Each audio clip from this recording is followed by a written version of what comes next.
Бик телим сезгә, дуслар. Худайның ихтыярын сорап, изге язмадан алган рухи насихатлар белән уртаклашуымны дәвам итәм. Әлеге компьютер заманына кадәр без бәләкәй чакта зур кара дискка язылган җырларны проигрывательгә куеп уйната һәм шуннан тыңлый идек. Әгәр шул дискны токка тоташтырмый гына, авазларны укый торган энәсен төшереп, кул белән генә әйләндерсәң, күз алдыгызга китерегез, ниндирәк көй чыга.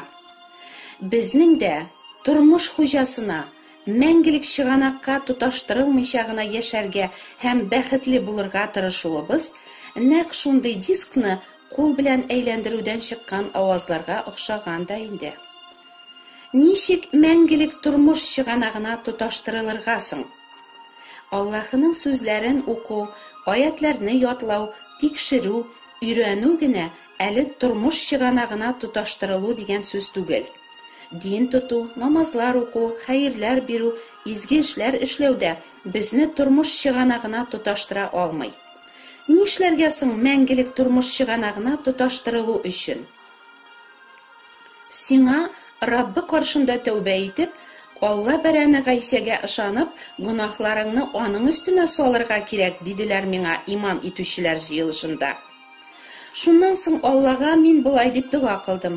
Алла, мин сиңа ышанам. Ләкин монда барысы да Алла улы Гайсә дип сөйлиләр, һәм ни өчендер аны бик зурлыйлар. Мин Гайсәне белмим. Әгәр аңа да ышанырга кирәк икән, Алла, бир миңа ышаныч, дидем. Шул көннән башлап, минем тормышым шул кадәр үзгәрде. Ниндидер илаһи шатлык, сөенеч, рәхәтлек тулды күңелгә. Ниһаять мин Аллаһыдан килгән җан тынычлыгының да нинди икәнен татый башладым. Мин әйтмим, шул көннән башлап, минем тормышымда барысы да алда гөл генә булды дип. Юк, сынаулар әле дә гел булып тора. Ләкин инде хәзер мин аларның максатын аңлаганга һәм изге рух үзе һәрчак ярдәм итеп торганга күрә, алар мине өметсезлеккә бирелдерми һәм бер файдасызга булмыйлар. Сынаулар минем иманымны ныгытырга, Раббының сүзләреннән юаныч һәм көч табарга, Аллаһыга тагын да ныграк сыенырга ярдәм итәләр. Дугама җавап итеп, шул көннән башлап, Аллаһы миңа үзенең сүзе Инҗил аша Гайсәнең кемлеген ача башлады. Һәр кеше гынахлы һәм тамукка гына лайык булганга һәм бер кемдә изге Аллаһы белән бергә була алмаганга күрә, Раббы мәрхәмәт күрсәтеп, кешеләрне гынахларыннан коткарачак затны күкләрдән җибәрергә үзе вәгъдә иткән. Ул бу турыда үзенең пәйгамбәрләре аша борынгы заманнардан бирле әйтә килгән. Алар бу коткаручы затның гынахтан пак угыл булып, мөгъҗизалы рәвештә ир кеше катнашлыгыннан башка кыйффәтле кыздан туарга тиешлеге, аның бөек кодрәткә ия, мөгъҗизалар кылучы, кешеләрнең гынахларын үз өстенә алып, корбан бәрәне кебек үләргә һәм үледән терелтелергә тиешлеге турында изге язмалар аша күп сөйлиләр. Һәм вакыт җиткәч, нәкъ Аллаһы пәйгамбәрләре алдан хәбәр иткәнчә була да. Гыйффәтле кыз Мәрьям янына Аллаһы Җабраил фәрештәне җибәрә. Фәрештә Мәрьямгә булай ди: "Курыкма, Мәрьям, Аллаһы сиңа мәрхәмәт күрсәтте. Син буйга узарсың һәм ир бала табарсың. Аңа Гайсә дигән исем кушарсың. Ул бөек булачак, Аллаһы Тәгаләнең улы дип аталачак.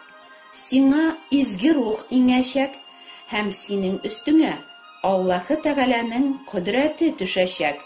Шуңа күрә син тудырачак бала изге булачак һәм Аллаһы улы дип аталачак." Инҗил безгә Гайсәнең җирдә тууы, аның бер кайчанда гынах кылмавы, кешеләрне тәүбә итәргә чакырып, Аллаһы патшалыгы турында өйрәтеп, искиткеч мөгъҗизалар кылып, сукырларны күзле итеп, җинле кешеләрне явыз рухларыннан чистартып, паралич сукканнарны савыктырып, кешеләрнең гөнаһларын кичереп, хәтта үлгән кешеләрне дә терелтеп йөрүе турында сөйли. Гайса үзенең дә дин әһелләре тарафыннан үлемгә тапшырылачагы, ләкин 3 көннән соң үледән терелтеләчәге турында шәкертләренә күп мәртәбәләр әйтә. Нәкъ шулай була да. Бу вакыйгаларны үз күзләре белән күргән, үз колаклары белән ишеткән шаһитләр Аллаһы Тәгалә кылган бу искиткеч эшләрне барча буын халыклары да белсеннәр һәм Гайса исеме хакына гөнаһларының кичерелүен һәм мәңгелек тормыш алсыннар өчен изге рух белән рухланып Инҗил битләрендә тасвирлыйлар. Аллаһы безгә дин тотып, юлалар үтәп яшәргә түгел, изге хәбәргә ышанып, Гайса аша безгә биргән мәрхәмәтен кабул итәргә куша. Аллаһының һәр кешегә котылу бирүче бу мәрхәмәте менә нәрсәдән гыйбарәт. Гайса безнең гөнаһларыбыз өчен үлемгә тапшырылды һәм без Аллаһы тарафыннан аклану алсын өчен үледән терелтелде. Аллаһы безне коткару өчен алыштыру ысулы куллана. Гайса безнең урынга, безнең гөнаһлар өчен хак түли. Безгә үзенең сафлыгын, гадаләтлелеген бүләк итә. Кылган изгелекләре, саваплары белән түгел, бәлки Гайса бүләк иткән шушы гадаләтле киемне киеп кенә иман итүчеләр Аллаһы каршында яраулы була алалар дип аңлата Раббының сүзләре. Коткаручыбыз Аллаһы үзенең игелеклелеген һәм кешеләргә карата мәхәббәтен күрсәткәндә, безне кылган тақва эшләребез аркасында түгел, бәлки үзенең шәфкате буенча изге рух белән яңадан тудыру ва яңарту аркылы үзенең юып чистарту гамәле аша коткара. Аның мәрхәмәте аша акланып, һәр кем мәңгелек тормышка ия булсын өчен, ул бу рухны коткаручыбыз Гайса Мәсих аша барлык аңа ышанучыларга мул итеп яудыра, дип укыйбыз изге язма битләрендә. Хөрмәтле дуслар, Раббы сезгә дә Гайсаның кемлеген ачып, сезне дә үлемнән тормышка күчерсен иде дип дуга кылам. Ихлас тәүбә итеп, гөнаһларыннан борылучыларга ул яңа йөрәк, яңа рух бирергә вәгъдә итә. Мәңгелек тормыш чыганагына тоташтыручы бердән-бер күпер ул гөнаһсыз Гайса Мәсих. Мин юл, хакыйкать һәм тормыш. Минем аркылы үтмичә, атам янына бер кем дә килә алмаячак, ди безгә телендә һич кайчан ялган булмаган Аллаһы улы. Авырлыктан җәфа чигүчеләр, һәммәгездә миңа килегез. Мин сезгә тынычлык бирермен, дип чакыра Гайса. Ул биргән илаһи тынычлыкта гына безнең җаннарыбыз шатлык, сөенеч һәм рәхәтлек таба.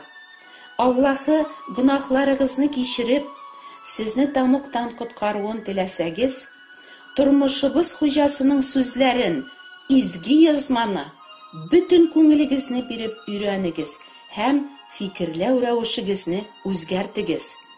Ихлас тәүбә итеп, гөнаһларыгызны калдырыгыз. Аллаһы үзе күктән җибәргән коткаручы гөнаһсыз Гайса артыннан иярегез. Аллаһыга үзегез дөрес дип уйлаганча түгел, Раббы кушканча табыныгыз. Шул чакта Ходай сезгә дә мәрхәмәт һәм бәхет капкаларын ачар. Киләсе чыгышымда Ходай насыйп итсә, тормыштагы төрле хәлләр аша Аллаһы ничек безнең йөрәктә яшәүче гөнаһларны күрсәтүе һәм Хуҗа Раббыбызның мәрхәмәте турында сөйләргә телим. Үзегезгә һәм якыннарыгызга Аллаһының коткаруы килсен иде. Амин.